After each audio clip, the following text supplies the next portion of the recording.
Welcome to adiology and in today's session हम start करने वाले हैं आपका chapter 5 which is magnetism and matter. अब यहाँ पे फिजिक्स का चैप्टर है वो 2021 में ना अपडेट्स बड़े आए आपके सिलेबस के अंदर, बहुत सारी चीजें चेंज हो गई हैं, राइट। तो इन सारी चीजों को मैग्नेटिज्म एंड मैटर में आज पूरा डिस्कस कर लेंगे एक ही शॉट में, यानी कि एक पूरे इस सेशन में हम पूरा चैप्टर कंप्लीट करने वाले हैं। तो थोड़ा सा एनर्जेटिक हो जाओ, ठीक है, क्योंकि ये चैप्टर अच्छा है और फिजिक्स इतना बोर होके पढ़ने की वाली कोई जरूरत नहीं है। ओके, स्टार्ट करते हैं हम मैग्नेटिज्म एंड मैटर से। देखो मैटर तो बहुत बार सुना होगा आपने, आई होप, ठीक है, क्योंकि मैटर तो हम स्टेट्स ऑफ मैटर केमिस्ट्री में भी पढ़ के आए, ठीक है। लेकिन ये मैग्नेटिज्म क्या है? देखो मेरे ख्याल से आप जब छोटे होंगे आपको बड़ा इंटरेस्ट होगा आपको मैग्नेट्स में। हम मार्केट से बहुत ज्यादा मैग्नेट्स भी खरीद के लाते हैं क्योंकि मुझे तो बहुत पसंद थी, ठीक है। मुझे नहीं पता आपकी क्या पसंद है। तो यहाँ पे हम क्या करते थे, मैग्नेट्स को लेके आते थे और फिर हर चीज पे ना स्टिक करके देखते थे। कभी हम डोर पे स्टिक कर रहे हैं, कभी हम किसी चीज पे स्टिक कर रहे हैं, ये देखते थे किसके साथ अट्रैक्ट हो रही है, और जिसके साथ वो स्टिक हो जाती थी तो हम बड़े खुश हो जाते थे। तो वो किस चीज के साथ स्टिक होती थी? उन सब्सटेंस के साथ जो कि मैग्नेटिक सब्सटेंस होते थे, ठीक। तो यहाँ पे ये जो फिनोमिना है ना कि मैग्नेट स्टिक कर रही है, अट्रैक्ट हो रहे हैं मैग्नेटिक सब्सटेंस के थ्रू आपकी मैग्नेट, इस फिनोमिना को हम क्या बोलते हैं? आपका मैग्नेटिज्म। और ये जो बॉडी अट्रैक्ट करती है, पोजेसिंग है, जिसके अंदर ये मैग्नेटिज्म की प्रॉपर्टी कि वो अट्रैक्ट करे मैग्नेटिक सब्सटेंस को, उसको हम मैग्नेट बोलते हैं। तो आई होप ये चीज समझ में आ गई होगी कि मैग्नेट क्या होता है, मैग्नेटिज्म क्या होता है, ठीक। इतनी चीज क्लियर होगी। अब यहाँ पे मैम मैग्नेटिक सब्सटेंस कौन से है? अब यहाँ पे इतनी चीजें तुमने ट्राई करी है, डोर पे लगा के देखा, तो क्या कभी वो स्टिक हुआ? नहीं हुआ ना।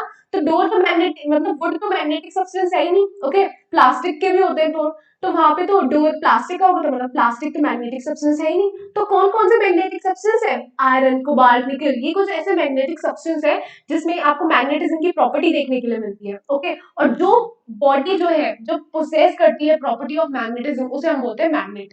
अब यहाँ पे हम थोड़ा सा पीछे चले जाते हैं हिस्ट्री में। तो हिस्ट्री में हमें क्या देखने के लिए मिलता है? हिस्ट्री में अब मैं बात कर रही हूँ थियर्स ऑफ मिलेटस की। तो उन्होंने सबसे पहले क्या करा, देखिए लोडस्टोन के छोटे छोटे पीसेस और मैग्नेटाइट के, ये मैग्नेटाइट के पीस एग्जैक्टली क्या है? ये आपके ब्लैक आयरन ऑक्साइड है, Fe3O4, ठीक है। ये इनका केमिकल फॉर्मूला है।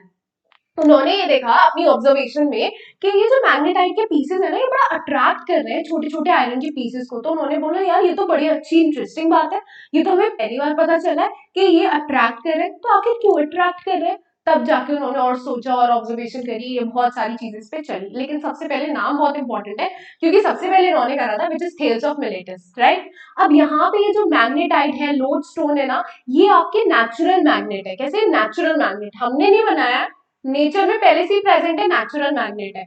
अर्थ भी आपका एक बहुत इंपॉर्टेंट और बहुत बढ़िया वाला नेचुरल मैग्नेट है, सबसे बड़ा, बहुत लार्जेस्ट अर्थ जो हमारा नेचुरल मैग्नेट है। लेकिन ये जो नेचुरल मैग्नेट है ना, ये कोई आपके लिए ज्यादा अच्छा काम नहीं करते। क्यों अच्छा काम नहीं करते? क्योंकि यहाँ पे इनकी जो अट्रैक्टिंग पावर है वो काफी ज्यादा वीक होती है, बहुत कम होती है इनके अंदर अट्रैक्टिंग पावर। इसीलिए हम इन्हें बहुत रेयरली यूज करते हैं। और इनकी अट्रैक्टिंग पावर क्यों कम होती है? ये भी तो रीजन आना चाहिए ना, क्योंकि ये इरेगुलर शेप के होते हैं। तो इरेगुलर शेप के होते हैं, इसकी वजह से इनकी अट्रैक्टिंग पावर कैसी होती है? वीक होती है। अगर ये अच्छी शेप के होंगे, स्पेसिफिक शेप के होंगे, तो इनकी पावर अच्छी होती है। लेकिन इरेगुलर शेप के हैं तो पावर अच्छी नहीं है। देखो आर्टिफिशियल मैग्नेट वो मैग्नेट है जो हमने खुद बनाया है। अब खुद बनाया तो किसी चीज से बनाया होगा, ऐसे तो बनाया नहीं होगा। तो खुद बनाया तो कौन सी चीजों से बनाया? कुछ मेटल्स का यूज करा है और कुछ अलॉयज का यूज करा है। कौन से मेटल्स, कौन से alloys? Carbon, steel, alnico, platinum and cobalt, इन सारी चीजों का यूज करके हम परमानेंट आर्टिफिशियल मैग्नेट बनाते हैं। ये जो आर्टिफिशियल मैग्नेट होते हैं ना, इनकी जो अट्रैक्टिव नेचर होता है वो काफी ज्यादा होता है। मतलब इसमें जो मैग्नेटिज्म की प्रॉपर्टी है, क्योंकि हमने आर्टिफिशियल प्रिपेयर करा है, तो बहुत ज्यादा अट्रैक्टिव होते हैं ये, और मैग्नेटिज्म की प्रॉपर्टी इनमें बहुत ज्यादा होती है। यूजुअली हम जो बनाते हैं सारे ही आपके परमानेंट मैग्नेट्स, इनके लिए हम यूज करते हैं फेरोमैग्नेटिक सब्सटेंस। ये फेरोमैग्नेटिक सब्सटेंस जो होते हैं, इसके अंदर आपको लार्ज कोर्सिविटी और लार्ज रिटेंटिविटी देखने के लिए मिलती है। ये वाली लाइन बस इतना ही याद करो, इसके अंदर अगर आपको कोर्सिविटी का मीनिंग, रिटेंटिविटी का मीनिंग समझना है, तो वो वाली चीज है ना सिलेबस के ऊपर से हट चुकी है। Ferromagnetic substance, paramagnetic substance, diamagnetic substance, ये अब आपके सिलेबस में नहीं रहे, जो कि पहले आते थे एग्जाम में, बहुत ज्यादा क्वेश्चन पूछा जाता था और इतना इजी क्वेश्चन होता ना, बच्चा यूं कर लेता था, ठीक। लेकिन अब ये वाली चीज तो हटाई गई। आपके एग्जाम में से। बस इतना याद रखो कि फेरोमैग्नेटिक सब्सटेंस क्या है, ऐसे सब्सटेंस जो कि बहुत ज्यादा अट्रैक्ट हो जाते हैं बहुत जल्दी मैग्नेट के थ्रू, ठीक है। तो ये बहुत पावरफुल अट्रैक्टिव फोर्स शो करते हैं। इनकी बनाई जाती है आपकी परमानेंट मैग्नेट, जिसके अंदर लार्ज पॉसिबिलिटी और रिटेंटिविटी आपको देखने के लिए मिलती है।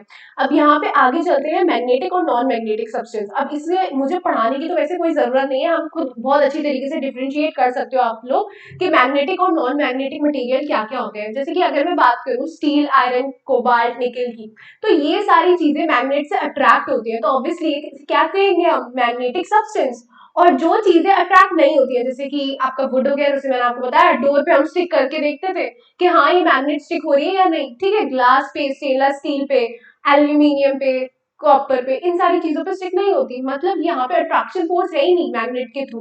तो ये इन सब्सटेंस को हम क्या बोलेंगे, नॉन मैग्नेटिक सब्सटेंस। अब डीमैग्नेटाइजेशन क्या होता है?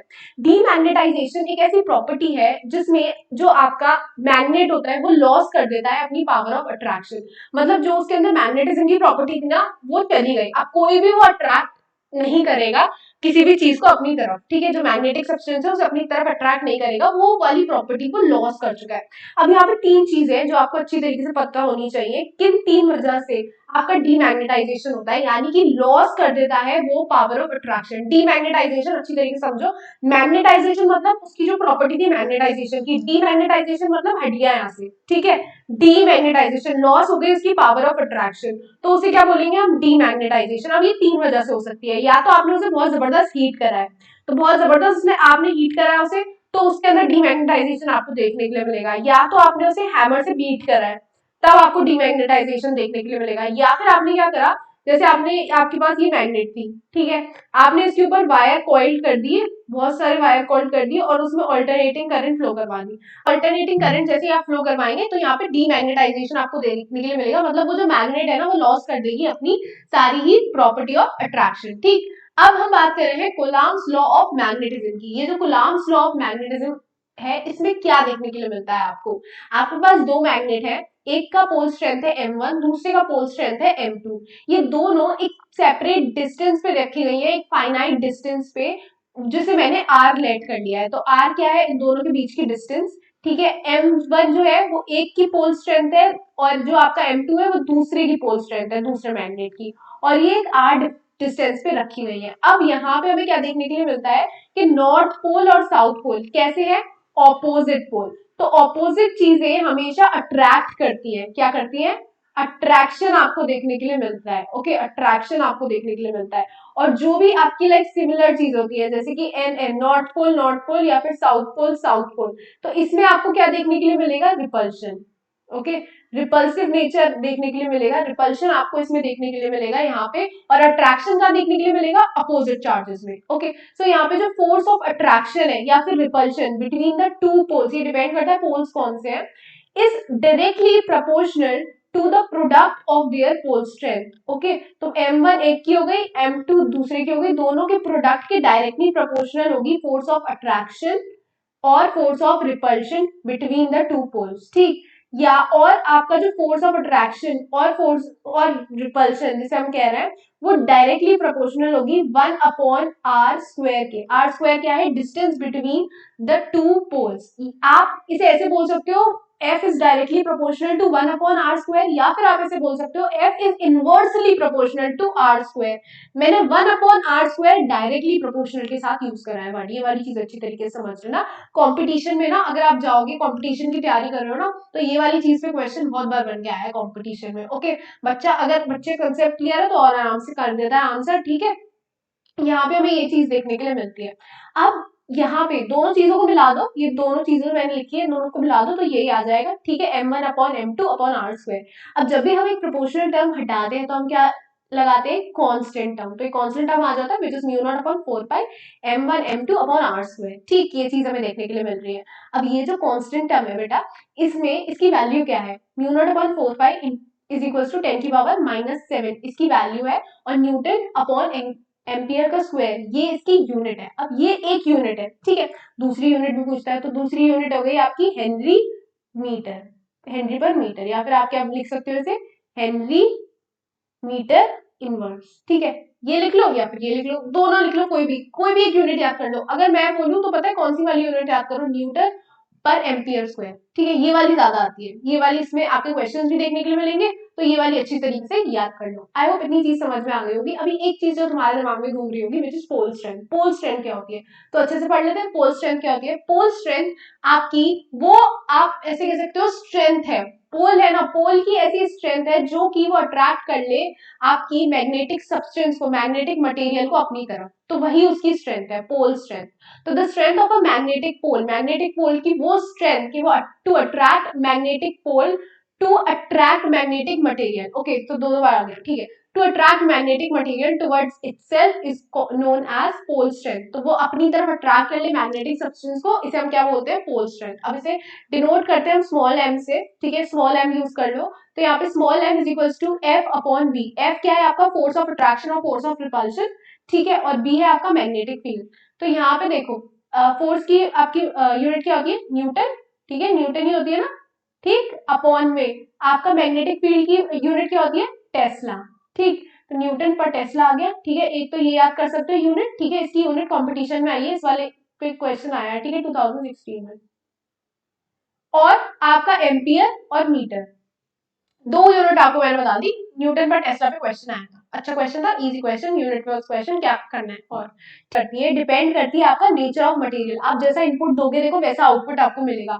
तो आप अच्छे मटेरियल यूज करके बना रहे हो अगर मैग्नेट, तो ऑब्वियसली उसकी पोल स्ट्रेंथ अच्छी होगी। दूसरी चीज, ये डिपेंड करती है आपकी एरिया ऑफ क्रॉस सेक्शन पे। एरिया ऑफ क्रॉस सेक्शन किसका है? मैग्नेट का है ऑब्वियसली यार, ठीक है। तो M is directly proportional to A, आपको ये चीज देखने के लिए मिलेगी। तीसरी चीज, इंडिपेंडेंट होती है लेंथ पे से। तो अगर मैं एक क्वेश्चन बोलूं आपसे, मेरे पास दो मैग्नेट है, एक है मेरे पास 2 सेंटीमीटर की, एक है मेरे पास 5 सेंटीमीटर की, बताओ किसकी पोल स्ट्रेंथ सबसे ज्यादा होगी? तो आपका आंसर क्या आना चाहिए? आपका आंसर ये आना चाहिए कि मैम इंडिपेंडेंट है लेंथ पे। तो दोनों की कैसी होगी? चाहे ये ले लो चाहे ये ले लो, दोनों की कैसी होगी पोल स्ट्रेंथ? सेम, ठीक है। अगर कंडीशन क्या है? कंडीशन, दो कंडीशन है, area of cross section same है और जो मटेरियल यूज करा गया है, मटेरियल वो सेम है, तब जाके इन दोनों का जो मैग्नेटिक पोल स्ट्रेंथ है सेम है, ठीक, तब जाके, ठीक, ये चीज हमें देखने के लिए मिलेगी। आई होप इतनी चीज समझ में आ गई, कंसेप्ट तक इंडिपेंडेंट है लेंथ के ऊपर से। अब यहाँ पे मैं एक इंटरेस्टिंग चीज देखने के लिए मिलती है, इस फिगर में देखो, ये फिगर आपको रिप्रेजेंट कर रहा है कि मैग्नेटिक फील्ड की डायरेक्शन इस तरीके से है, ठीक है, और जो आपका नॉर्थ पोल है, ये आपका एन से नॉर्थ पोल है, ठीक है। नॉर्थ पोल में जो आपका मटेरियल है, ठीक है, उस पे इस फील्ड की डायरेक्शन में फोर्स लगती है, ठीक है। और जो साउथ में है, साउथ पोल में, उसमें साउथ पोल में जस्ट अपोजिट, मैग्नेटिक फील्ड के जस्ट अपोजिट डायरेक्शन होती है फोर्स की, ठीक। तो यहाँ पे अलोंग द मैग्नेटिक फील्ड जो फोर्स देखने के लिए मिलती है वो नॉर्थ में देखने के लिए मिलती है, और साउथ पोल में हमें कैसे देखने के लिए मिलती है?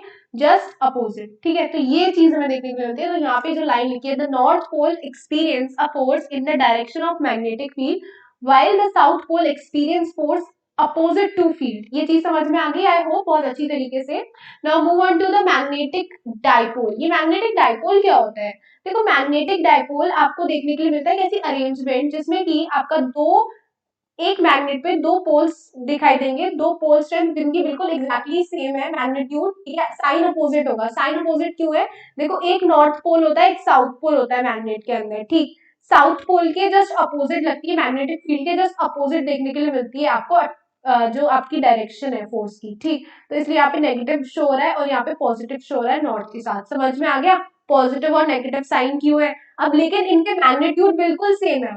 ओके, मैग्नीट्यूड अगर आपको नहीं पता कि मैग्नीट्यूड क्या होता है, तो मैं आपको बता देती हूँ magnitude, what exactly is magnitude. अगर नहीं पता है ना तो सोच लो आपने फिजिक्स में कुछ नहीं पढ़ा है। मैग्नीट्यूड होता है आपका numerical value, okay, into unit. Unit क्या होते हैं? जैसे कि अगर मैं बात कर रही हूँ लेंथ की, तो लेंथ का मैग्नीट्यूड क्या होगा?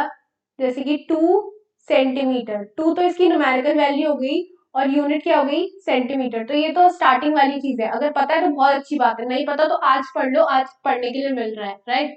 अब यहाँ पे क्या देखने के लिए मिल रही थी हमें? दो अलग अलग पोल स्ट्रेंथ जो कि बिल्कुल सेम है, तो मैग्नीट्यूड बिल्कुल सेम है, मतलब आपका जो पोल स्ट्रेंथ है मैग्नीट्यूड बिल्कुल सेम है, लेकिन यहाँ पे आपको साइंस देखने के लिए अपोजिट मिल रहे हैं, ठीक। और ये एक फाइनाइट डिस्टेंस पे अरेंज है जो कि मैंने 2l लेट कर लिया। आप x वाई जेड, जो आप चाहो वो लेट कर सकते हो अपने हिसाब से। इस अरेंजमेंट को हम क्या बोलते हैं, डाइपोल मूवमेंट, मैग्नेटिक डाइपोल। ठीक, अब ये मैग्नेटिक डाइपोल आपका मार मैग्नेट भी हो सकता है, जो अभी हमने शो करा है, करंट कैरिंग कॉइल भी हो सकता है। ठीक है, इन सबको हम मैग्नेटिक डाइपोल बोलते हैं, और भी बहुत सारे एग्जाम्पल है। ठीक, लेकिन इसे हम क्या बोलते हैं, मैग्नेटिक डाइपोल। मैग्नेटिक डाइपोल एक ऐसा अरेंजमेंट है जिसपे आपको देखने के लिए मिलता है दो पोल स्ट्रेंथ जो कि बिल्कुल एग्जैक्टली इक्वल मैग्नीट्यूड के, लेकिन अपोजिट देखने के लिए मिल रहा है साइंस आपको, और एक फाइनाइट डिस्टेंस पे अरेंज है, और उसे हम बोलते हैं मैग्नेटिक डाइपोल। आई होप इतनी चीज समझ में आ गई होगी। ठीक, अब ये कैपिटल एम क्या है मैम, यहाँ पे कैपिटल एम आपने क्या शो करा है, बताती हूँ ना अभी। देखो, मैग्नेटिक डाइपोल मूवमेंट को हम कैपिटल एम से रिप्रेजेंट करते हैं, किसको, मैग्नेटिक डाइपोल मूवमेंट को। अभी हमने मैग्नेटिक डाइपोल पढ़ा, लेकिन मूवमेंट नहीं पढ़ा ना उसका, मूवमेंट उसकी वैल्यू है, तो कैपिटल एम से हम इसे शो करते हैं, ये एक वेक्टर क्वांटिटी है।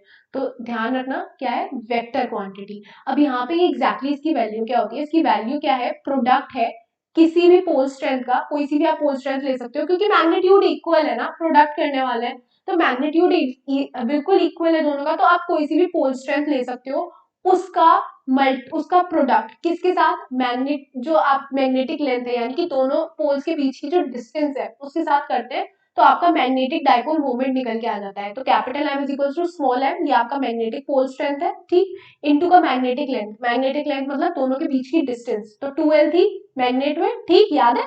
ठीक, तो दोनों का मल्टीप्लीकेशन कर देंगे तो आपका पोल मैग्नेटिक डाइपोल मोमेंट निकल के आ जाएगा कैपिटल एम। अब यहाँ पे एक वेक्टर क्वांटिटी है, तो ध्यान में रखना ये वाली चीज कि इसकी डायरेक्शन कहाँ से कहाँ तक होती है, तो इसकी डायरेक्शन होती है साउथ से नॉर्थ पोल में।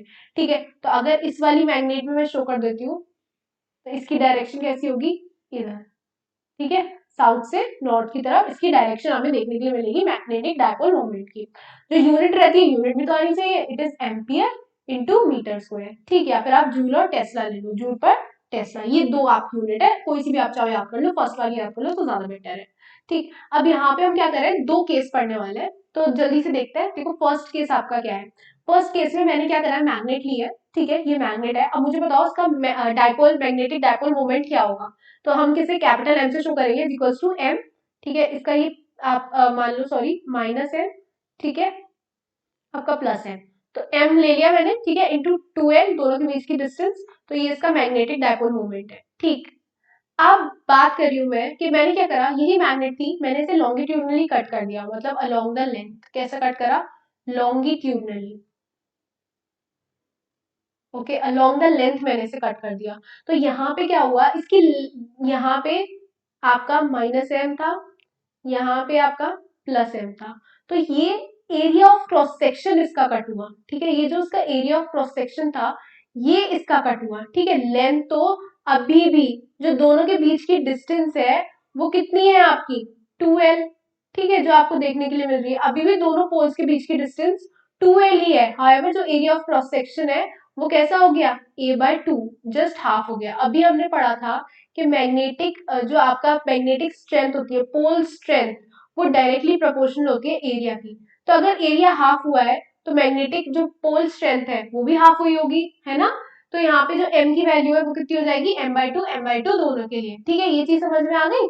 ठीक, तो यहाँ पे m/2 दोनों के लिए हो जाएगी, तो m/2 हम इसे रख देंगे।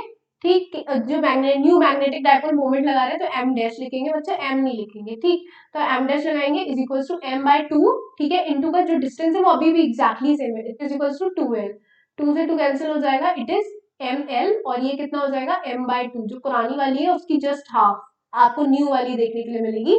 The new magnetic pole dipole moment of each part becomes half of the original value, right. इतनी चीज समझ में आई।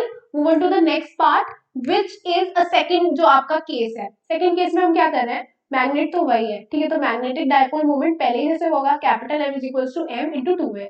अब मैं इसे ट्रांसफर सेक्शन में कट कर रही हूँ कुछ इस तरीके से, तो मैंने इसे इस तरीके से कट करा, तो यहाँ पे जल्दी से मैं पोल्स बना देती हूँ। देखो, पोल्स आपके कुछ इस तरीके से है, ये रहा पोल और ये रहा पोल। ठीक, तो इस तरीके से आपको पोल्स देखने के लिए मिल रहे हैं। अब यहाँ पे जो डिस्टेंस थी बिटवीन द टू पोल्स वो कितनी रह गई, 2l थी पहले, तो यहाँ देखने के लिए मिल रहे थे, अब आपको सिर्फ l देखने के लिए मिल रही है, तो distance between the two poles half हो गई। तो यहाँ पे आपको न्यू डाइपोल मोमेंट कैसे देखने मिलेगा, capital M dash is equals to small m। ठीक है, क्योंकि यहाँ पे पोल स्ट्रेंथ एक्टली सेम रहेगी, एरिया ऑफ क्रॉस सेक्शन पे कोई फर्क नहीं पड़ा है। ठीक, इनटू का 2l/2, 2l/2 क्यों करा, क्योंकि हाफ हो गई आपकी distance between the two poles, ठीक। तो अभी भी कितना आएगा m/2। तो यहाँ पे हमने ट्रांसफर सेक्शन में भी काटा, ठीक है, आपका लॉन्गिट्यूडनल सेक्शन में भी काटा, दोनों में आपकी हाफ हो गई। लेकिन दोनों में हाफ होने का रीजन बहुत अलग था। तो अगर आप रीजन को अच्छी तरीके से समझेंगे, अगर आपने ये सोचा कि हाँ मैम दोनों में हाफ हो गया, लेकिन तो ऐसे नहीं समझ पाओगे फिजिक्स को, ठीक है। ये देखो रीजन क्या था, बिहाइंड रीजन क्या था, दोनों में हाफ तो ही, लेकिन रीजन क्या था, ठीक। पैसे तो दोनों से कमा लिए, लेकिन यहाँ पे रीजन क्या था पैसे कमाने का, ये बहुत इंपॉर्टेंट है, ठीक। अब यहाँ पे क्वेश्चन सॉल्व कर लेते हैं इसी के ऊपर, अच्छा सा मैग्नेटिक डायपोल मोमेंट के ऊपर। यहाँ पे आपके पास एक क्वेश्चन में है कि एक स्टील वायर है जिसकी लेंथ L है, ठीक, और उसका जो मैग्नेटिक मोमेंट है, यानी कि मैग्नेटिक डायपोल मोमेंट, वो है कैपिटल है। अब उस वायर को मैंने बेंड कर दिया और उसका मैंने तैयार करा एक सेमी सर्कुलर आर्क। अब आपको बताना है कि न्यू मैग्नेटिक मोमेंट क्या होगा, जल्दी से मुझे बताओ, ठीक है। तो इसे सॉल्व करते हैं हम साथ में। देखो यहाँ पे जो दे रखा है आपको एक वायर दे रखी थी जिसकी लेंथ स्मॉल एल थी, ठीक। उसका हमने एक पोल स्ट्रेंथ बना लिया, ये पॉजिटिव वाला पार्ट हो गया, ये नेगेटिव वाला, ठीक है, दो पोल हो गए। अब मैग्नेटिक डायपोल मोमेंट हमने कैपिटल एम दे रखा था, ठीक। तो यहाँ पे capital M is equal to क्या होगा, small M into L. Small M क्या है आपका, पोल स्ट्रेंथ, ठीक है। एम इधर जाएगा, कैपिटल एम, एल नीचे आ जाएगा, तो ये वाली वैल्यू आ जाएगी। ये आपकी फर्स्ट इक्वेशन आपके लिए आ गई फर्स्ट पार्ट में, ठीक है। अब उन्होंने क्या बोला, हमने इसको कन्वर्ट कर दिया एक सेमी सर्कुलर आर्क में, ठीक। आपको जो चीज देखने के लिए मिल रही है यहाँ पे, ये डायमीटर, ठीक। यहाँ पे आपको देखने के लिए मिल रही है प्लस एम, यहाँ पे देखने के लिए मिल रहा है माइनस एम। अब यहाँ पे जो दोनों के बीच की डिस्टेंस है वो कितनी है आपकी, कैपिटल डी। ये कैपिटल डी मैं इसे ऐसे बोल सकती हूँ, या फिर मैं इसे क्या बोल सकती हूँ, आर। रेडियस इतनी हो गई और एक रेडियस इतनी हो गई, तो ये कितनी हो गई, 2r। तो न्यू डिस्टेंस कितनी हो गई, दोनों के बीच की distance 2r is equal to D आप बोल सकते हो, ठीक। अब यहाँ पे देखो पूरा सरकमफ्रेंस कितना होता है, 2πr, ठीक है। हम हाफ का मान रहे हैं, मतलब सेमी सर्कल का, तो सेमी सर्कल का कितना हो जाएगा, हाफ कर दो πr, ठीक है। तो l जो थी आपकी पूरी, क्योंकि पूरी लेंथ तो पहले l थी, ठीक है, सर्कमफ्रेंस उसी से निकालेंगे, तो πr हो गया। अब यहाँ पे r की वैल्यू क्या हो गई, l/π। ये चीज हमें देखने के लिए मिलेगी। अब न्यू मैग्नेटिक डायपोल मोमेंट हम निकालेंगे तो क्या लिखेंगे, पोल स्ट्रेंथ इनटू का जो न्यू डिस्टेंस है दोनों पोल्स के बिटवीन, तो दोनों पोल्स के बिटवीन जो डिस्टेंस है इट इज 2r। r की वैल्यू हमने यहाँ से निकाल ली है l/π। l/π को पुट करेंगे, l से l कैंसिल हो जाएगा, इट इज 2m/π। ये चीज आपको देखने के लिए मिलेगी यहाँ पे, ओके। तो ये आपका आंसर निकल के आएगा, न्यू जो आपकी पोल मैग्नेटिक डायपोल मोमेंट है, ठीक है, ये आपका आंसर आ जाएगा। लेकिन आपको इसे ऐसे ही सॉल्व करके आना है, मतलब हर एक स्टेप दिखा के, तब आपको मार्क्स मिलेंगे, ओके। और ये 3 मार्क का क्वेश्चन है, अच्छा क्वेश्चन है, ठीक है, बहुत टफ नहीं है, बहुत इजी क्वेश्चन है, वो सॉल्व करते जाओ आंसर आता जाएगा। हर चीज समझ में आ गई कि पहले एल था, सर्कमफ्रेंस हमने कैसे करा, अगर ये समझ में नहीं आया तो देखो, ये पूरा आपका एल लेंथ थी, ठीक है। सर्कमफ्रेंस कितना होता है आपका पूरे सर्कल का, इट इज 2πr, ठीक है। लेकिन हम सिर्फ हाफ का मान रहे हैं, हाफ का क्यों मान रहे हैं, क्योंकि हमसे सेमी सर्कल बोल रहा है ना क्वेश्चन में, तो πr हो गया, हाफ का डिवाइड बाय 2 करोगे πr हो जाएगा, ठीक है। तो l is equal to πr और r की वैल्यू यहाँ से निकाल दो l/π, ठीक। ये चीज हमने कर ली। Now move on to the uniform magnetic field. अब देखो मैग्नेटिक फील्ड तो आपने देखी होगी, यूनिफॉर्म मैग्नेटिक फील्ड क्या होती है, मतलब ऐसा रीजन जहाँ पे मैग्नेटिक फील्ड आपको एकदम सेम देखने के लिए मिलेगी हर एक रीजन पे, जो उसकी डायरेक्शन है और स्ट्रेंथ है, मतलब जो पावर है, वैल्यू, वो एग्जैक्टली सेम आपको देखने के लिए मिलेगी हर एक रीजन में, हर एक पॉइंट पे। तो उसे हम बोलते हैं यूनिफॉर्म मैग्नेटिक फील्ड। अगर मैं बात करूं प्लेन ऑफ पेपर की, ठीक है, तो प्लेन ऑफ पेपर में लाई कर रही है अगर मैग्नेटिक फील्ड, तो ये आपको कुछ ऐसी देखने के लिए मिलेगी, ठीक है। ये बी है, यानी कि आपकी मैग्नेटिक फील्ड। तो यहाँ पे अगर मैं इन एरोज की बात करूं तो ये बिल्कुल इक्वल इन साइज में है, सब इक्वल है साइज में। अगर ये इक्वल नहीं होते, मतलब यहाँ पे यूनिफॉर्म मैग्नेटिक फील्ड देखने के लिए नहीं मिलती, ठीक। लेकिन ये इक्वल है तो ये शो कर रहा है कि यूनिफॉर्म मैग्नेटिक फील्ड है, ठीक। दूसरी चीज, अगर ये प्लेन ऑफ परपेंडिकुलर के, लाइक जो आपका प्लेन ऑफ पेपर है उसके परपेंडिकुलर है अपवर्ड डायरेक्शन में, ठीक, यानी कि ये आपका पेपर है, ठीक, प्लेन में लाई कर रही है तो कुछ इस तरीके से शो करेंगे। और अगर अपवर्ड डायरेक्शन में, यानी कि इस पॉइंट के जस्ट अपवर्ड डायरेक्शन में भी, तो इसे हम कैसे शो करेंगे, एक सर्कल बनाएंगे, ठीक है, उसके अंदर एक डॉट बना देंगे, तो इस तरीके से शो करेंगे। लेकिन यहाँ पे आपको ये देखने के लिए मिलेगा कि हर किसी के बीच की डिस्टेंस कितनी है, एग्जैक्टली इक्वल है, ये चेंज नहीं होगी, ठीक है। तो हर किसी के बीच की डिस्टेंस बिल्कुल सेम रहेगी। Move on to the uniform magnetic field perpendicular to the plane, perpendicular to the plane है मतलब यहाँ पे आपको क्या देखने के लिए मिलेगी, लेकिन इन इनवर्ड डायरेक्शन या फिर डाउनवर्ड कह दो, डाउनवर्ड डायरेक्शन, ठीक है। तो डाउनवर्ड डायरेक्शन पे देखने के लिए मिल रही है। तो यहाँ पे आपको ये आपका पेज है, ठीक है, और ये कुछ नीचे की तरफ आपको देखने के लिए मिलेगी आपकी मैग्नेटिक फील्ड की डायरेक्शन। तो इसे हम कैसे शो करते हैं, सिंपल एक क्रॉस बनाते हैं, क्रॉस के बीच में जो डिस्टेंस है वो एग्जैक्टली सेम है, ये शो कर रही है कि ये कैसी है, यूनिफॉर्म। ओके, तो यूनिफॉर्म ये शो कर रही है। अब यहाँ पे current loop as a magnetic dipole. अब हम क्या बात कर रहे हैं कि ये जो करंट लूप होता है आपका, मतलब एक सर्कल आपका कॉइल है, सर्कुलर कॉइल, उसमें आपकी करंट फ्लो कर रही है, तो वो बिहेव करता है एज अ मैग्नेटिक डाइपोल। कैसे, ये अच्छी तरीके से देख लेते हैं। तो देखो ये आपकी एक सर्कुलर कॉइल है, इसमें स्मॉल आई करंट फ्लो कर रही है एंटी क्लॉकवाइज डायरेक्शन में। कैसे, एंटी क्लॉकवाइज। तो यहाँ पे क्या होगा, आपके इस वायर के अराउंड, इस सर्कुलर कॉइल के around magnetic field lines, magnetic field lines MFL, ये प्रोड्यूस होंगी।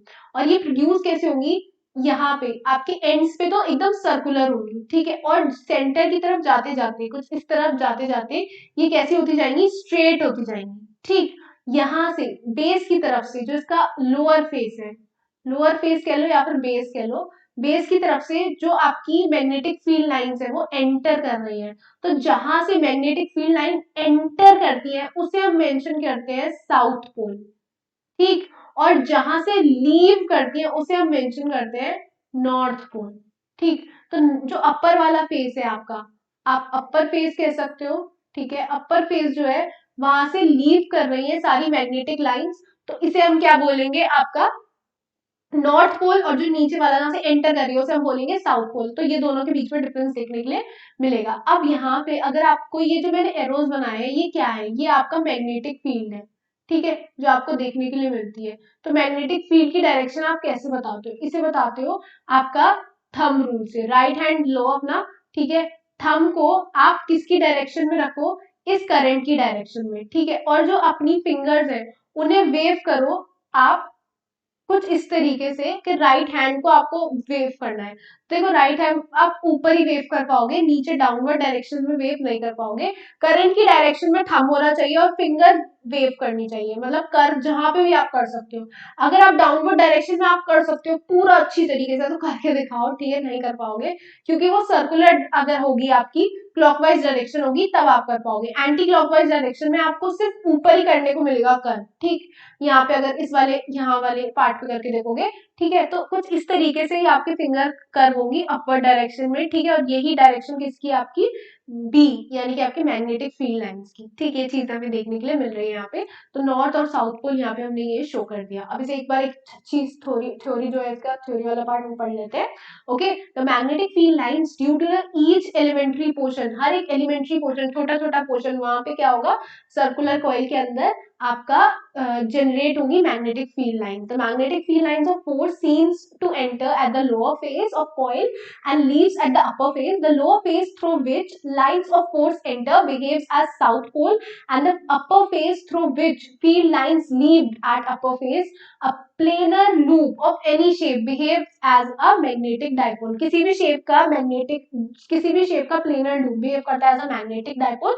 जो मैग्नेटिक डाइपोल मूवमेंट है अगर मैं निकालूं एक करंट कैरिंग कॉइल का, तो वो कितना होगा, एन आई ए। एन क्या है आपका, number of turns in a coil, तो कितने भी हो सकते हैं, N is equal to X हो सकता है, 1 2 3, ठीक है, बहुत सारे हो सकते हैं। तो यहाँ पे आपको इस वाले डायग्राम में 1 देखने के लिए मिल रहा है, तो 1 वैल्यू रख सकते हैं, ठीक है, इसकी वैल्यू 1, ठीक है। आई, इसमें एक आई करंट फ्लो कर रही है एंटी क्लॉकवाइज डायरेक्शन में। ए क्या हो सकता है इसका, पाई आर स्क्वायर, अगर हमने इसकी रेडियस आर लेट करी है तो, ठीक। तो ये चीज हमें देखने के लिए मिलेगी, कुछ इस तरीके से आप निकाल सकते हो। अब यहाँ पे क्या चीज देखने के लिए मिल रही है, जो मैग्नेटिक डायपोल मूवमेंट है वो डायरेक्ट प्रोपोर्शनल है ए के, ठीक है, और आई के भी, राइट, और नंबर ऑफ टर्न्स के भी। ये तीन चीजें अलग से याद करना, लेकिन इंडिपेंडेंट है शेप से, शेप का कोई फर्क नहीं पड़ेगा। यहाँ पे एक चीज देखो, यहाँ पे ये कुछ इस तरीके से फ्लो कर रही है इस डायरेक्शन में, एंटी क्लॉकवाइज डायरेक्शन में। तो मैग्नेटिक डायपोल जो आपकी मैग्नेटिक फील्ड है उसकी डायरेक्शन आप अच्छी तरीके से निकाल सकते हो, आई होप, ठीक। अब आगे चलते हैं हम atom as a magnetic dipole, atom work करेगा आपका मैग्नेटिक डायपोल की तरह से। तो एटम तो बहुत अच्छी तरीके से देखा है बच्चों ने, ठीक है। ये क्या होता है, बना देते हैं एक एटम, ये आपका न्यूक्लियस है, ठीक है। न्यूक्लियस पॉजिटिव चार्ज, वैसे तो न्यूट्रल होता है, उसके पास प्रोटॉन भी तो होंगे, ठीक है। ये इलेक्ट्रॉन रिवॉल्व कर रहे हैं इसके अराउंड, ठीक। अब यहाँ पे आपको क्या देखने के लिए मिल रहा है कि एक एटम में जो रिवॉल्व करते हैं इलेक्ट्रॉन्स न्यूक्लियस के अराउंड, ये जो मूविंग इलेक्ट्रॉन्स है ना, ये बिहेव करते हैं स्मॉल करंट लूप की तरीके से, ओके। क्योंकि इनके पास वेलोसिटी है, ठीक, ये एक वेलोसिटी से मूव कर रहे हैं, तो ये पोजेस करते हैं आपका एक मैग्नेटिक डायपोल मोमेंट और बिहेव करते हैं एज अ मैग्नेटिक डायपोल की तरीके से, ठीक। तो इसकी वैल्यू कितनी होगी ये जानना बहुत इंपॉर्टेंट है। तो इसके लिए हम क्या करते हैं, आई की वैल्यू निकालते हैं सबसे पहले कि इसमें करंट कितना होगा। तो देखो यहाँ पे क्या होता है, Q is equals to I T. Q क्या है आपका, चार्ज, ये होता है ना, Q is equals to I T. अब देखो आई में इधर लिया है Q अपॉन टी, ठीक है। यहाँ पे इलेक्ट्रॉन के ऊपर चार्ज कितना होता है, E, ठीक है ना, और कैपिटल टी। तो ये वाली चीज आ गई। माइनस साइन क्यों लेके आई हूँ, क्योंकि नेगेटिव होता है इलेक्ट्रॉन, ठीक, इतनी चीज तो याद है, ठीक, नेगेटिव होता है। तो यहाँ पे माइनस ई अपॉन टी, तो यहाँ पे क्या होगा, टी की value 2 pi R upon V. कैसे, टी की वैल्यू क्या होती है आपकी 2 pi R, distance upon velocity, ठीक है। ये सर्कल के लिए, ये मत सोच ले जाना है आप तो डिस्प्लेसमेंट आना चाहिए था, वेलोसिटी बोला मैम ने, ठीक।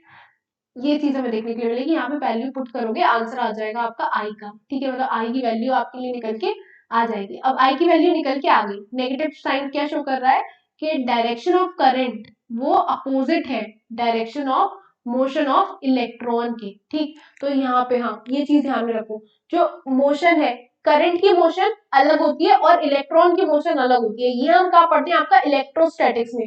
इलेक्ट्रोस्टैटिक्स के फर्स्ट पेज पे तो हम दिखाते हैं कि हाँ यहाँ पे जो करंट की डायरेक्शन है और आपका मोशन की डायरेक्शन इलेक्ट्रॉन की वो जस्ट अपोजिट होती है। तो ये चीज हमेशा याद रखना, ठीक। अब यहाँ पे जो मैग्नेटिक डायपोल मोमेंट है उसे निकालेंगे कैसे, आई ए, उसका फॉर्मूला होता है एन आई ए। एन की वैल्यू तो 1 है, तो आई की वैल्यू यहाँ पे पुट कर देंगे जो अभी निकाली है, ठीक। E V upon 2 pi R, into का एरिया कितना है पाई आर स्क्वायर, इसके लिए आर रेडियस मान लो, ठीक है, इलेक्ट्रॉन की। अब यहाँ से हमारे पास जो वैल्यू आएगी क्रॉस करके which is E V R upon 2, ठीक है। अब यहाँ पे एक एंगुलर मोमेंटम का फॉर्मूला होता है, एल से हम एंगुलर मोमेंटम को शो करते हैं या फिर जे से, ठीक है। जे से शो कर लो, एल से शो कर लो। अब यहाँ पे एम ई इलेक्ट्रॉन का मास, वी आर, ठीक है। तो यहाँ पे इसे हम पुट कर देंगे एल को एम ई वी की जगह, तो यहाँ पे ये वाली चीज हमें निकल के आ जाएगी। इसे ऐसे कर लो, देखो वी आर है ना ये, ठीक, बाय 2। तो यहाँ पे हो जाएगा L upon M E is equals to V R. तो आप यहाँ पे इसे पुट करोगे तो ये आ जाएगा माइनस का M E upon 2 M E into का एल। ये चीज हमें देखने के लिए मिल जाएगी यहाँ पे। आई होप इतनी चीज समझ में आ गई होगी। हमारा एटॉमिक थ्योरी ऑफ मैग्नेटिज्म। अब यहाँ पे हर एक एटम के पास आपको एक नॉर्थ पोल और साउथ पोल देखने के लिए मिलता है और सबकी इक्वल स्ट्रेंथ होती है पोल की, ठीक है। मतलब पोल स्ट्रेंथ सबकी इक्वल है। यहाँ पे इलेक्ट्रॉन के लाइक न्यूक्लियस के अराउंड जो इलेक्ट्रॉन रिवॉल्व कर रहे हैं, बिहेव कर रहे हैं as a small current carrying loops, right, current loops की तरीके से बिहेव कर रहे हैं और यही आपका एक मैग्नेटिक डायपोल का फॉर्मेशन कर रहे हैं। यहाँ पे दो तरीके के सब्सटेंस आपको देखने के लिए मिलते हैं, एक होता है मैग्नेटाइज और एक होता है अनमैग्नेटाइज, राइट। तो जो अनमैग्नेटाइज्ड वाले हैं ना, उसमें आपको क्या देखने के लिए मिलता है, चाहे कोई भी सब्सटेंस हो बच्चा, हमें ये पता है कि वो किससे बना हुआ है, एटम से, ठीक। तो यहाँ पे एटम्स कंबाइन होंगे तब जाके मॉलिक्यूल का फॉर्मेशन होगा, फिर मॉलिक्यूल कंबाइन होंगे तब जाके एक सब्सटेंस का फॉर्मेशन होगा। तो कुछ इस तरीके से अरेंजमेंट हमें देखने के लिए मिलता है, ओके। तो यहाँ पे जो भी सब्सटेंस है, चाहे हम अनमैग्नेटाइज की बात करें, मैग्नेटाइज की, बने हुए एटॉमिक से ही है, ओके, एटॉमिक स्ट्रक्चर से। तो यहाँ पे जो अनमैग्नेटाइज वाले हैं ना, उनके अंदर जो हमें एटॉमिक मैग्नेट देखने के लिए मिलती है, उनके जो रिप्रेजेंटेशन, ये जो एरो दिख रही है ना आपको, ये रैंडमली अरेंज रहते हैं और ये रैंडमली कुछ इस तरीके से अरेंज रहते हैं कि ये क्लोज चेन फॉर्म करते हैं। क्लोज चेन मतलब ये ट्राइंगल बन गया, तो आप देख रहे हो जैसे ये एक हो गया, फिर ये वाला एक हो गया, फिर ये इसके पीछे, तो ये एक कंटिन्यूअसली साइक्लिक फॉर्म आप बोल सकते हो, साइक्लिक फॉर्म बना रहे हैं, ठीक है, साइक्लिक फॉर्म है इनकी और ये क्लोज फिगर बना रहे हैं, क्लोज चेन बना रहे हैं। तो इसे हम क्या बोलते हैं, अनमैग्नेटाइज्ड सब्सटेंस, ठीक। सेम इज यहाँ पे जो स्क्वायर देखने के लिए मिल रहा है, ये एक क्लोज्ड फिगर है, क्लोज्ड चेन बना रहे हैं, तो इसे हम बोलते हैं अनमैग्नेटाइज्ड सब्सटेंस। ये आपको अनमैग्नेटाइज्ड सब्सटेंस में देखने के लिए मिल रहा है। यहाँ पे जो एटॉमिक मैग्नेट है ना, ये दोनों या ये सारे इफेक्ट कैंसिल कर देते हैं और इसलिए यहाँ पे मैग्नेटिज्म आपको जीरो देखने के लिए मिलता है, अट्रैक्शन पावर जीरो देखने के लिए मिलती है, जो कि आपका कॉपर, प्लास्टिक, इन सारी चीजों में आपको देखने के लिए मिलती है। लेकिन अगर हम बात करें मैग्नेटाइज्ड सब्सटेंस की, तो यहाँ पे आपको क्या देखने के लिए मिलता है, जो एटॉमिक मैग्नेट होती है ना, वो एक ही सेम डायरेक्शन में अलाइन रहती है। मैंने आपको राइट हैंड साइड पे अलाइन करके दिखाया है, ठीक है। आपका जरूरी नहीं है हमेशा ही राइट हैंड साइड पे हो, अपवर्ड डायरेक्शन में भी हो सकती है, आपका लेफ्ट हैंड में भी हो सकती है, डाउनवर्ड भी हो सकती है, लेकिन सारी एक ही साथ होंगी कि उनका जो रिजल्टेंट होगा ना, वो नॉन जीरो होगा। मतलब कुछ ना कुछ रिजल्टेंट आएगा, ये नहीं है कि बिल्कुल ही जीरो है। जीरो होगा, मैग्नेटिज्म जीरो है, तो ऑब्वियसली अनमैग्नेटाइज्ड सब्सटेंस है। लेकिन जब रिजल्टेंट जीरो नहीं है, ऑब्वियसली क्या कहेंगे हम उसे, मैग्नेटाइज्ड सब्सटेंस। ठीक, समझ में आया? Okay, move on to the next. Bar magnet as an equivalent solenoid. Solenoid तो पढ़ा है ना, बहुत ही बार पढ़ा है। तो देखो यहाँ पे क्या करेंगे, बस ये सोलेनॉइड के ना हम अलग अलग पार्ट्स की स्टडी कर रहे हैं। देखो सोलेनॉइड में आपको टर्न्स भी देखने के लिए मिलते हैं, एन नंबर ऑफ टर्न्स।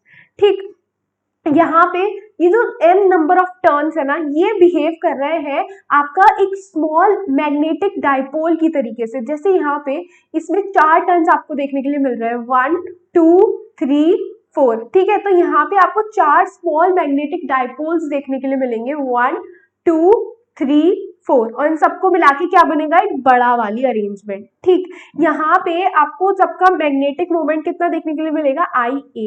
यहाँ पे एक सोलेनॉइड को हम ट्रीट करेंगे अरेंजमेंट, मतलब ये एक जो सोलेनॉइड है वो बना हुआ है छोटे छोटे से मिला के एक बड़ा सा बना हुआ है सोलेनॉइड। ठीक, यहाँ पे जो नंबर ऑफ डाइपोल्स है वो एग्जैक्टली कितने होंगे, नंबर ऑफ टर्न्स के इक्वल। जैसे मैंने आपको 4 टर्न्स करके बताया, तो यहाँ पे 4 ही है। आप चाहो तो 5 भी बना सकते हो। तो इक्वल बनाना, जब डायग्राम बनाओ, जितने नंबर ऑफ टर्न्स बनाओ उतने नंबर हो आप उसके करना, बिल्कुल जो आपकी डाइपोल्स है, ठीक है। तो नंबर ऑफ डाइपोल्स भी आप उतने ही बना के दिखाना, ये वाली चीज अपनी शो करना। ठीक, यहाँ पे जो आपका सोलेनॉइड का एंड है, ठीक है, यहाँ पे ये वाली चीज देखो, सोलेनॉइड का एंड एक साउथ पोल है, एक नॉर्थ पोल है, ठीक है। इसका भी क्या होगा, एक साउथ पोल होगा, एक नॉर्थ पोल होगा, एक साउथ पोल होगा, एक नॉर्थ पोल होगा, एक साउथ पोल होगा, एक नॉर्थ पोल होगा, एक साउथ और एक नॉर्थ। अब यहाँ पे जितने भी बीच वाले आ रहे हैं, ये तो एक दूसरे से कैंसिल हो जाएंगे, ठीक। लेकिन ये जो एंड वाले आपका साउथ और नॉर्थ पोल है, ये एक दूसरे से, इनका एक कंबाइंड पार्टनर नहीं मिलेगा, ठीक है। तो यहाँ पे देखो ये लाइन क्या कह रही है, the south and the north poles of each turn cancel each other except at the ends। जो ends वाले हैं वो cancel नहीं होंगे। So solenoid can be replaced by a single north south and north pole. तो इसलिए हम इसे क्या रिप्लेस कर सकते हैं, सिंगल साउथ और नॉर्थ की तरीके से ये पूरा कर सकते हैं अरेंजमेंट, क्योंकि बीच वाले जितने भी डाइपोल्स हैं वो एक दूसरे से कैंसिल हो रहे हैं, साउथ और नॉर्थ पोल। ठीक, तो यहाँ पे separated by equal to the length of a solenoid. लेकिन ये नहीं है कि हम उनके बीच के डिस्टेंस को मेजर नहीं करेंगे, हम उनकी बीच के डिस्टेंस को एग्जैक्टली वैसे ही रखेंगे। और ये अरेंजमेंट आपको देखने के लिए मिलता है बार मैग्नेट का। ठीक, bar magnet as a equivalent to solenoid. ठीक, ये चीज हमें देखने के लिए मिल रही है। अब दूसरी चीज है आपकी टेरेस्ट्रियल मैग्नेटिज्म, दैट इज आपका मैग्नेटिज्म। ठीक है, अब ये क्या होता है, देखो यहाँ पे मैग्नेटिज्म ऑफ अर्थ है ये, ठीक है, मैग्नेटिज्म ऑफ द अर्थ, अर्थ का मैग्नेटिज्म हम पढ़ने वाले हैं। फिगर दिखा देती हूँ, ये वाला देखो, ये बहुत अच्छा फिगर है, ठीक है। तो इस फिगर को समझने से पहले थोड़ा सा थ्योरी पढ़ लेते हैं, थ्योरी पार्ट। देखो यहाँ पे हम साइन फिजिक्स की एक ऐसी ब्रांच से डील करने वाले हैं जो कि अर्थ के मैग्नेटिक फील्ड्स को स्टडी करती है, तो उसे हम क्या बोलते हैं, टेरेस्ट्रियल मैग्नेटिज्म। यहाँ पे सबसे पहले ये लेके आए थे गिलबर्ट, सर गिलबर्ट। उन्होंने ये सजेस्ट करा था कि जो हमारी अर्थ है ना वो बिहेव करती है एज अ मैग्नेट। अब देखो जब भी कोई चीज नई लेके आते हैं तो एग्जैक्टली उन्होंने क्या बोला पहले वो सुन लो, और फिर उनपे क्या क्या क्वेश्चन उठे वो सुन लेना। तो उन्होंने ये बोला, विलियम गिलबर्ट ने, सर विलियम गिलबर्ट ने, उन्होंने ये बोला कि हमारी जो अर्थ है ना वो एज अ मैग्नेट बिहेव करती है। क्यों बिहेव करती है, क्योंकि यहाँ पे अर्थ के सेंटर पे हमारा मैग्नेट लाई करता है, मैग्नेट लाई करता है अर्थ के सेंटर पे। तो सबने बोला अच्छा अर्थ के अंदर है मैग्नेट, तो उन्होंने बोला हाँ हाँ अर्थ के अंदर है मैग्नेट और अर्थ के सेंटर पे है। ठीक है, अर्थ के अंदर मैग्नेट है जिसकी वजह से वो मैग्नेट की तरीके से बिहेव करती है। और तो सबने पूछा अच्छा सर तो फिर उसका अरेंजमेंट आप बताइए। तो उन्होंने बोला हाँ बिल्कुल हमारे पास है अरेंजमेंट। जो अर्थ का नॉर्थ पोल है उस पे मैग्नेट का साउथ पोल है, और जो मैग्नेट का साउथ पोल है उस पे अर्थ का नॉर्थ पोल है। कुछ समझ में आया? मतलब जहां पे अर्थ है, अर्थ का नॉर्थ पोल, वहां पे साउथ पोल मैग्नेट का, और जहां पे साउथ पोल है मैग्नेट का वहां पे अर्थ का नॉर्थ पोल है।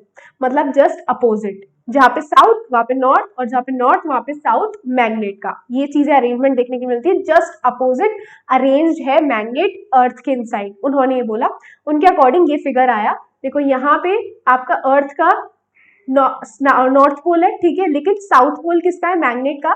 यहाँ पे साउथ पोल है अर्थ का, और यहाँ पे मैग्नेट का नॉर्थ पोल है। जस्ट अपोजिटली अरेंज देखने के लिए मिलती है, ऐसा सर विलियम गिलबर्ट ने बोला। लेकिन यहाँ पे बहुत सारी चीजें हैं जिन पे उनपे क्वेश्चन बने। उनसे बोला, अच्छा सर आपके अकॉर्डिंग आप ये कहना चाहते हैं, लेकिन ये तो पॉसिबल नहीं हो सकता। कैसे नहीं हो सकता? क्योंकि अर्थ के अंदर बहुत ज्यादा टेम्परेचर होता है, और इस टेम्परेचर पे तो वो अपना मैग्नेटिज्म लॉस कर देगी। तो यहाँ पे अर्थ के पास जो आपका मैग्नेट है वो तो डीमैग्नेटाइज हो जाएगी। तो how is it possible sir कि टेम्परेचर अर्थ के साइड इतना हो और वो वहां पे स्टेबल रह ले? ओके, सो ये क्वेश्चन बहुत इंपॉर्टेंट था। ठीक, यहाँ पे जो मैग्नेट की पोजीशन आपने बताई है, तो इससे तो जो आपके अर्थ के मैग्नेटिक पोल्स है वो चेंज होने चाहिए, पर वो तो होती नहीं रही है।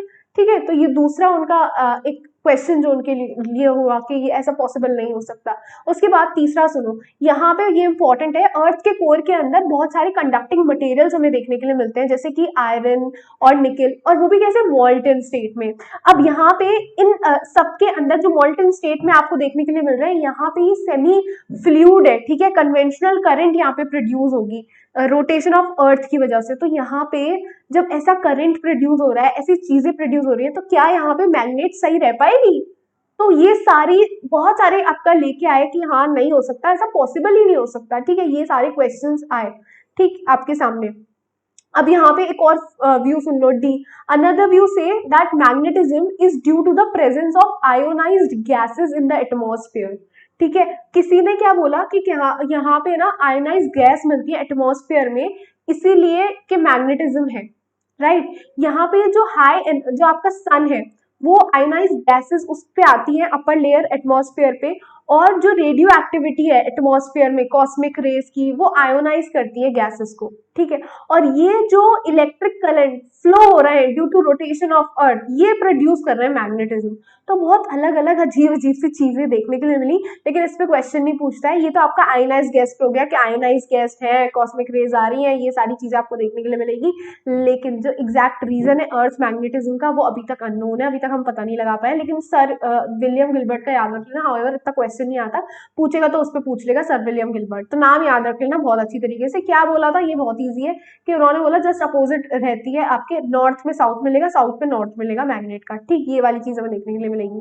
अब यहाँ पे क्या करते हैं, वाला डायग्राम देख लो, यहाँ पे क्या क्या चीज क्या है। तो देखो यहाँ पे एक ज्योग्राफिकल एक्सिस है, ज्योग्राफिकल एक्सिस या फिर ज्योग्राफिक एक्सिस आप बोल सकते हो, जस्ट जो आपका एकदम रोटेटिंग एक्सिस जिसे आप बोलते हो। ठीक है, जहाँ पे आपका नॉर्थ पोल और साउथ पोल अर्थ का आप वो डिफाइन कर रही है। देखो ये नॉर्थ पोल हो गया, ये साउथ पोल हो गया अर्थ का।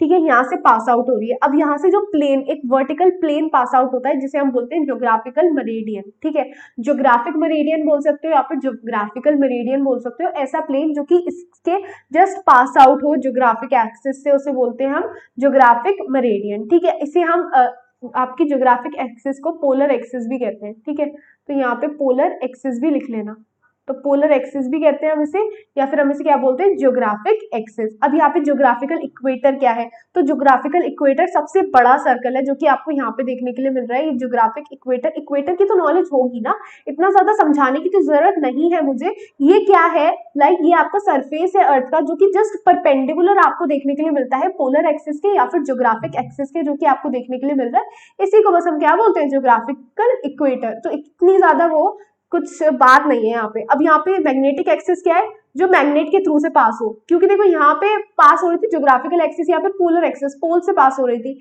यहाँ पे मैग्नेट कुछ इस तरीके से लाई कर रही है, थोड़ा टिल्ट पे, लाइक 17 डिग्री जो है वो थोड़ा सा टिल्ट होके वो रखी हुई अरेंजमेंट है उसकी मैग्नेट की। तो ये जो मैग्नेटिक एक्सिस यहाँ पे है, ये क्या है? आपके मैग्नेट से पास हो रही है। ओके, तो ये मैग्नेटिक एक्सिस है। ठीक, इतना। अब यहाँ पे मैग्नेटिक मेरिडियन क्या होगा? यहाँ पे एक वर्टिकल प्लेन क्या होगा? एक वर्टिकल प्लेन जो कि आपका निकलेगा मैग्नेटिक एक्सिस के थ्रू, ठीक है, उसे क्या बोलेंगे हम, आपका मैग्नेटिक मेरिडियन। अगर ज्योग्राफिकल एक्सिस से पास होगा तो क्या बोलेंगे, ज्योग्राफिकल मेरिडियन, ठीक है, मेरिडियन वर्ड आ गया बस एक, ठीक। यहाँ पे मैग्नेटिक इक्वेटर क्या होता है, तो मैग्नेटिक इक्वेटर वो इक्वेटर है, वो सबसे बड़ा सर्कल, सबसे बड़ा, देखो यहाँ पे हम यहाँ पे अगर हम ड्रॉ करेंगे तो ये छोटा बनेगा, ठीक है, ऐसे ज्योग्राफिकल यहाँ पे करेंगे तो यहाँ पे सबसे छोटा सर्कल बनेगा, तो सबसे बड़ा सर्कल का बनेगा यहाँ पे, ठीक है, ये जब हम पूरा बनाएंगे तो उसी को हम क्या बोलते हैं, आपका मैग्नेटिक इक्वेटर। आई होप ये चीज समझ में आ गई होगी। यहाँ पे कुछ डेफिनेशंस लिखी हुई है, आप स्क्रीनशॉट ले सकते हैं, आप टेलीग्राम ऐप डाउनलोड करिए, ग्रुप में जाइए, डिस्क्रिप्शन ग्रुप में, तो आपको क्या मिल जाएंगे, सारे नोट्स मिल जाएंगे, ठीक। ये कुछ आपकी छोटी छोटी आपकी डेफिनेशंस है जो कि आनी चाहिए, मेरिडियन इस पे क्वेश्चन पूछ लेता है, ठीक है, डेफिनेशन आ जाती है एग्जाम में, तो आपको अच्छी तरीके से पता होनी चाहिए। अब हम बात कर रहे हैं elements of the earth magnetic field.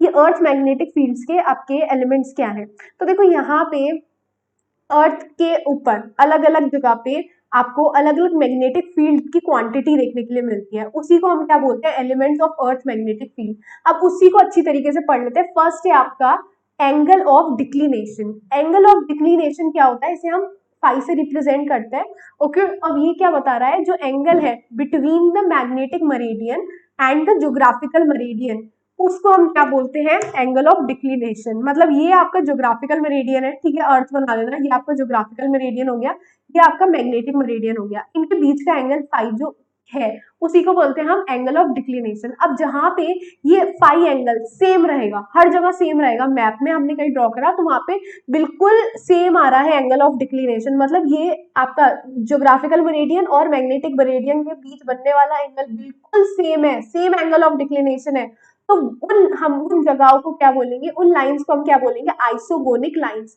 जहां पे बिल्कुल सेम आएगा आपका सेम एंगल ऑफ डिक्लिनेशन, उसे बोलेंगे आइसोगोनिक लाइन। इसे याद करने का समझ लो तरीका, आइसो का मतलब होता है कांस्टेंट, ठीक है, कांस्टेंट का मतलब होता है सेम, तो सेम आपको देखने के लिए मिलेगा आपका एंगल ऑफ डिक्लिनेशन, ठीक है, तो उसे हम क्या बोलेंगे, आइसोगोनिक लाइन। जहां भी आपको जीरो देखने के लिए मिलेगा उसे बोलेंगे एगोनिक लाइन। जब भी देखो हम बायो में भी पढ़ते हैं ना, जब भी कोई चीज जीरो होती है तो उसे हम ए से ही शो करते हैं, ठीक है, हो नहीं रही होती है, जैसे कोई चीज हो नहीं रही है, ठीक है, किसी चीज का प्रोडक्शन नहीं हो रहा, स्पर्म का प्रोडक्शन नहीं हो रहा, ओवा का प्रोडक्शन नहीं हो रहा, तो हम क्या बोलते हैं, ए से रिप्रेजेंट करते हैं, वो जो टर्म होता है उसके आगे ए लगा देते हैं, ए एस लगा देते हैं, कुछ भी ऐसा करते हैं, तो वो हमें ज्यादातर रिप्रेजेंटेशन ये देना होता है कि वो चीज नहीं हो रही है, ठीक। दूसरी चीज है आपकी एंगल ऑफ डिप या फिर एंगल ऑफ इंक्लिनेशन। तो देखो इस पे क्वेश्चन ज्यादा आता है, एंगल ऑफ डिप क्या है, ये एंगल ऑफ डिप क्या है, यहाँ पे आपकी ये मैग्नेट है, ठीक है, नॉर्थ और साउथ पोल। यहाँ पे ये जो नॉर्थ पोल आपको दिख रहा है ना, ये जो आपका हॉरिजॉन्टल एक्सेस है, हॉरिजॉन्टल लाइन जो है आपकी मैग्नेटिक मेरिडियन की, कौन सा मेरिडियन, मैग्नेटिक मेरिडियन जो है आपका, उसकी हॉरिजॉन्टल लाइन के साथ जो एंगल बनाती है रिजल्टेंट अर्थ मैग्नेटिक फील्ड, उसको हम क्या बोलते हैं, आपका एंगल ऑफ डिप। तो एंगल ऑफ डिप क्या है, the angle which is the direction of resultant field of earth magnet, जो भी अर्थ की मैग्नेटिक फील्ड है, ठीक है, उसकी रिजल्टेंट वैल्यू, जो रिजल्टेंट डायरेक्शन है, वो आपका एंगल बनाएगी horizontal line of magnetic meridian के साथ, उसे हम क्या बोलेंगे, एंगल ऑफ डिप, या फिर क्या बोल दो, एंगल ऑफ इंक्लिनेशन, ठीक है। अब सेम इसके लिए दो कंडीशन आएंगी, क्या दो कंडीशन, अगर कांस्टेंट है यानी कि आइसोक्लिनिक। अब ये आइसोक्लिनिक और आइसोगोनिक, इसमें कंफ्यूज मत हो जाना, ठीक। तो आइसोक्लिनिक जो है वहां पे आपको सेम एंगल ऑफ डिप देखने के लिए मिलेगा, मतलब कांस्टेंट एंगल ऑफ डिप, हर जगह ड्रॉ करोगे सेम सेम आएगा, ठीक। ए जीरो कहाँ देखने के लिए मिलेगा, ए क्लिनिक पे, देखो फिर से ए यूज हुआ जीरो के लिए, तो ए क्लिनिक आपको देखने के लिए मिलेगा जीरो के लिए। अब बात कर रहे हैं हम horizontal component of earth magnetic field. Horizontal component क्या होता है, देखो यहाँ पे ये जो आपका रिजल्टेंट वाला है इसे मैंने बी लेट कर लिया, हॉरिजॉन्टल वाला है उसे मैंने एच लेट कर लिया, और ये कितना है, थीटा। अगर मैं हॉरिजॉन्टल के साथ ये थीटा एंगल बन रहा है तो एच की वैल्यू क्या होगी, बी कॉस थीटा। ये हमने कहाँ पढ़ा है, वेक्टर के अंदर। वेक्टर की अगर नहीं देखा है ना तो आई बटन में लिख दे दूंगी, वेक्टर देख लेना जाके, कैसे कॉम्पोनेंट करते हैं किसी भी वेक्टर के। अगर बीच में एक वेक्टर है बी, ठीक है, और यहाँ से एक एंगल बन रहा है थीटा, तो ये वाला क्या हो जाएगा, इसकी वैल्यू है तो बी कॉस थीटा, और दूसरा वाला क्या हो जाएगा, बी साइन थीटा, ठीक है, बी साइन थीटा, ठीक है, ऐसे कंपोनेंट करते हैं हम, ठीक है, जब 90 डिग्री ऐसे करके, तो यहाँ पे v की वैल्यू क्या हो गई, बी साइन थीटा, ठीक है, तो ये आ गया। थीटा क्या है, एंगल ऑफ डिप, बी क्या है, रिजल्टेंट इंटेंसिटी है मैग्नेटिक फील्ड की, अर्थ के मैग्नेटिक फील्ड की। ठीक है, अब देखो हॉरिजॉन्टल जो कंपोनेंट है इस वेक्टर का, हॉरिजॉन्टल कंपोनेंट जिसे हम बोल रहे हैं वो है बी कॉस थीटा, एक इक्वेशन हो गई। जो वर्टिकल कंपोनेंट है वो है आपका V cos, B cos C B sine theta, V is equals to B sine theta. तो दो आपकी इक्वेशन बन गई, इन दोनों को मैं डिवाइड कर दूं, ठीक है, सेकंड बाय फर्स्ट, तो साइन अपॉन कॉस कितना होता है, 10 होता है। देखो जिसे अगर नहीं पता बायो के स्टूडेंट को, मैं उसके लिए लिख देती हूँ sine theta upon cos theta is equals to 10 theta. ठीक, तो इसके लिए इसकी वैल्यू क्या होती है, v अपॉन एच। v क्या है आपका, vertical component of earth magnetic field, ठीक है, और h क्या है आपका, horizontal component of earth magnetic field. Right, अब यहाँ पे थर्ड इक्वेशन आपकी बन गई। सेकंड, अब क्या कर रहे हैं हम, स्क्वायर कर रहे हैं दोनों का। पहले हम स्क्वायर करेंगे सेकंड वाले का, तो देखो ये क्या होगा, B square is equals to B square sine square theta. ठीक, और आप h का करोगे, H square is equals to आपका B square cos square theta. ये हो गया। अब क्या कर रहे हैं, इन दोनों को ऐड कर रहे हैं, तो इन दोनों को ऐड करेंगे, B square plus H square is equals to B square sine square theta plus cos square theta. ठीक, ये आ जाएंगे अलग। अब यहाँ पे sine square theta cos square theta की वैल्यू होती है इज इक्वल्स टू 1। ठीक है, ये आपका मैथमेटिक का है, अगर बायो वाले को नहीं आता ना, मैं आपको बता रही हूँ, sine theta plus cos theta is equal to 1, बस याद कर लो। आज नहीं, उन्होंने भी तो याद करा ना, आप भी याद कर लो, उसमें कोई बड़ी बात नहीं है। ठीक, तो sine theta cos theta is equal to 1, बहुत इजी फॉर्मूला है, ठीक है, मुझे भी याद हो गया। अब यहाँ पे बी स्क्वायर ये हो गया, ठीक है, B square plus H square, ठीक है, यहाँ पे उधर लेके जाएंगे तो क्या होगा, ब्रैकेट में आ जाएगा B square plus H square, एक फॉर्मूला बनके तैयार। ठीक है, अगर आपसे पूछे कि रिजल्टेंट अर्थ मैग्नेटिक फील्ड का फॉर्मूला निकालना है, आपको हॉरिजॉन्टल दे रखा है, वर्टिकल दे रखा है, उठाओ पुट करो वैल्यू, आंसर आएगा आपका। ठीक है, समझ में आ गया इतना, सॉल्व कैसे करना था ये भी बता दिया मैंने। अब यहाँ पे हम फर्स्ट केस की बात कर रहे हैं। फर्स्ट केस क्या है, अब यहाँ पे देखो ये क्वेश्चन बनते हैं तो ध्यान से सुन लेना, क्वेश्चन यहाँ पे से आता है। फर्स्ट केस क्या है आपका, हम बात कर रहे हैं मैग्नेटिक इक्वेटर की। मैग्नेटिक इक्वेटर कहाँ देखा था आपने, कुछ इस तरीके से था, ये आपकी अर्थ थी। ठीक है, ये अब मैं थोड़ा सा कलर चेंज कर लेती हूँ, ठीक है, ताकि आपको अच्छी तरीके से समझ में आए। देखो मैं ग्रीन से शो कर रही हूँ आपका अर्थ का इक्वेटर। ठीक है, अर्थ का इक्वेटर ये रहा। ठीक, अब हम बात करेंगे किसके, अब हम बात करेंगे आपके मैग्नेटिक इक्वेटर की। तो मैग्नेटिक इक्वेटर कुछ इस तरीके से है। ठीक, तो यहाँ पे हम बात कर रहे हैं मैग्नेटिक इक्वेटर की। तो मैग्नेटिक इक्वेटर पे क्या होता है, एंगल ऑफ डिप कितना होता है, 0। कितना होता है, 0, इसे याद कर लो, एंगल ऑफ डिप कितना होता है, 0। तो अगर हमें ये पता है कि थीटा 0 है, तो हम वर्टिकल कंपोनेंट निकालेंगे। वर्टिकल कंपोनेंट कितना होता है, बी साइन थीटा। जब बी साइन थीटा की वैल्यू 0, ठीक है, तो इसकी वैल्यू कितनी हो जाएगी, 0।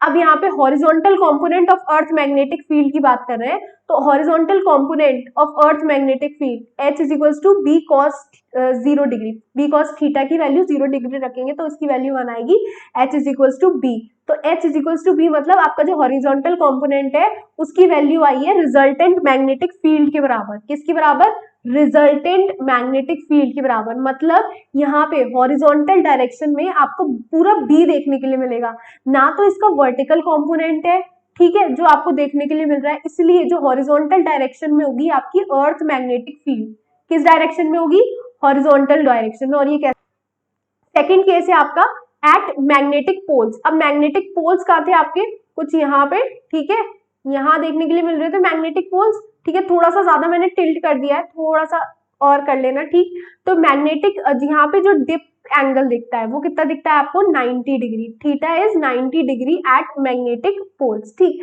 तो यहाँ पे बी साइन थीटा था, तो साइन की वैल्यू 90, साइन 90 की वैल्यू 1। ठीक है, v इज इक्वल्स टू क्या हो जाएगा, b। ठीक है, और हॉरिजॉन्टल यहाँ पे कितना आ जाएगा, 0। तो यहाँ पे क्या होगा, जो आपका वर्टिकल कंपोनेंट है किसका, अर्थ मैग्नेटिक फील्ड का, सिर्फ वही होगा। मतलब वर्टिकल डायरेक्शन में आपको देखने के लिए मिलेगी अर्थ magnetic field, however horizontal direction में नहीं देखने के लिए मिलेगी। अब जो नोट है वो अच्छी तरीके से पढ़ लो।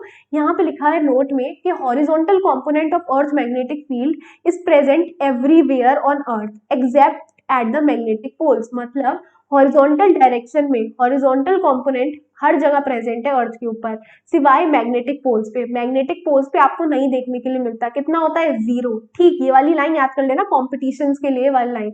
और आपके यहाँ पे जो एग्जाम्स होते हैं उसमें एमसीक्यू में बन के आ जाएगी। बहुत अच्छी लाइन है, बहुत अच्छी लाइन, ठीक। अच्छी तरीके से क्वेश्चन याद करना, कंसेप्ट है। वी क्या है? वी आपका वर्टिकल कंपोनेंट है और ये प्रेजेंट रहता है everywhere except at the magnetic equator. हर जगह प्रेजेंट रहेगा लेकिन मैग्नेटिक इक्वेटर में प्रेजेंट नहीं रहेगा, ठीक। तो अब यहाँ पे थर्ड केस की बात करते हैं। अगर यहाँ पे वर्टिकल कंपोनेंट और आपका हॉरिजॉन्टल कंपोनेंट सेम है तो क्या होगा? v is equal to H, ठीक है। b sine theta is equal to b cos theta. तो यहाँ पे देखो क्या होगा, b से b कैंसिल हो जाएगा, ठीक है। Sign theta upon cos theta, इसकी वैल्यू क्या बताई थी मैंने आपको? टेन थीटा, ठीक। यहाँ पे टेन थीटा आ जाएगा is equal to 1, tan theta is equal to 1045 degree. 1045 degree की वैल्यू होती है 1, ठीक है। जो लॉग टेबल होती है ना उसमें से याद कर लेना, ठीक है। 1045 की वैल्यू होती है, ये सब याद होनी चाहिए, छोटी छोटी चीजें, ठीक। ये 1 होती है, ठीक है। ये आपका 2017 में आया हुआ है, 2016 बोर्ड्स का एक क्वेश्चन है और ये शायद 2014 का भी है, ठीक। थीटा 45 डिग्री, ये चीज आपको देखने के लिए मिलती है। अब इस पे क्वेश्चन सॉल्व कर लेते हैं बढ़िया सा। क्या कह रहा है question? The horizontal component of earth magnetic field, horizontal component है जो अर्थ मैग्नेटिक फील्ड का, वो कितना दे रखा है? 0.2 गॉस, ठीक है। And the total magnetic field is, तो ये क्या दे रखा है? Resultant magnetic field 0.4। तो हॉरिजॉन्टल कितना दे रखा है आपको? 0.2, रिजल्टेंट दे रखा है आपको 0.4। आपसे पूछ रहा है, ये सब गिवन है आपको, आपसे पूछ रहा है find the angle of dip, मतलब एंगल ऑफ डिप क्या होता है? थीटा। अब जिस बच्चे को ये पता है h is equal to B cos theta होता है, क्या उसके लिए ये वाला क्वेश्चन सॉल्व करना मुश्किल है? नहीं, बिल्कुल मुश्किल नहीं है, ठीक है। तो यहाँ पे आपको क्या करना है? कॉस थीटा आप ये लेके जाओगे इज इक्वल टू क्या हो जाएगा? h, सॉरी इसे यहाँ पे सॉल्व यहीं पे देख लेते हैं, h अपॉन बी, ठीक है। आप h की वैल्यू पुटअप करो, b की वैल्यू पुटअप करो, क्या होगा? 1/2 आएगा। क्या आएगा? इसकी 1/2 किसकी वैल्यू होती है कॉस के टेबल में? कॉस 60 डिग्री की, थीटा आ जाएगा आपका 60 डिग्री। आपका क्वेश्चन सॉल्व हो गया, ठीक है। सो आई होप आज का सेशन आपको अच्छा लगा हो, तो इसे क्या करना है? जल्दी से लाइक, शेयर और सब्सक्राइब करना है। Thank you.